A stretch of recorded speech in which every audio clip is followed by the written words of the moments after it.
Alors, je vais vous montrer le build que j'ai utilisé pour tuer Varé le Blême.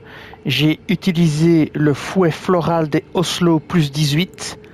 Le bâton de la reine semi-humaine, je ne l'ai pas utilisé. J'ai utilisé l'écu bestial plus 20 pour bloquer, et il bloque à 100%. La tenue de sentinelle de l'arbre avec le talisman d'arsenal pour pouvoir la porter, sinon c'est trop lourd. Le médaillon d'ambre vert émeraude pour avoir une plus grande endurance et donc pouvoir donner plus de coups de fouet avant de tomber sans endurance. Alors aussi le médaillon d'ambre pourpre plus 1 pour augmenter grandement ma vie. La faveur de l'arbre monte plus 1 pour augmenter les PV, l'endurance et la charge d'équipement maximum. Là encore une fois, mon endurance augmente. 12 fioles de larmes pourpre plus 7, mais j'en ai pas eu besoin. Je sais même pas si j'en ai utilisé une, je pense pas.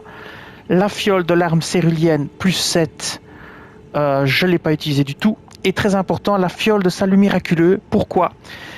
Avec la larme solidifiée tachetée qui soigne les altérations et augmente la résistance. Ça, c'est à utiliser si jamais vous subissez une très forte attaque de sang, de saignement, parce que Varé le Blême, avec son bouquet, inflige énormément de saignement, ça va très vite. Et alors, la perle de cristal opaline qui réduit considérablement les dégâts subis.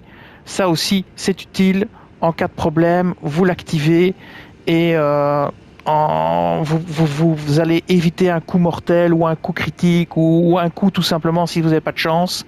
Mais donc ça peut aussi vous sauver la vie, le temps de recharger une potion. Bon, moi je l'ai utilisé surtout pour le saignement.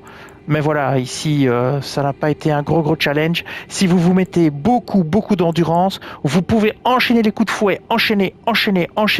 Et je pense que si j'avais réussi à mettre encore un petit peu d'endurance en plus, je pense que j'aurais pu le tuer avant qu'il puisse se soigner. Le problème, c'est que j'étais à court d'endurance et il s'est soigné. Si j'avais eu un tout petit peu plus d'endurance, j'aurais pu l'empêcher de se soigner. Ou peut-être j'aurais dû tenter le coup de pied, j'y ai pas pensé, pour éviter qu'il se soigne. Voilà. En tout cas, le fouet floral des Oslo, c'est pas pour rien que c'est le meilleur fouet du jeu. C'est clair, c'est vraiment une excellente arme. Voilà, je vous dis merci et à bientôt.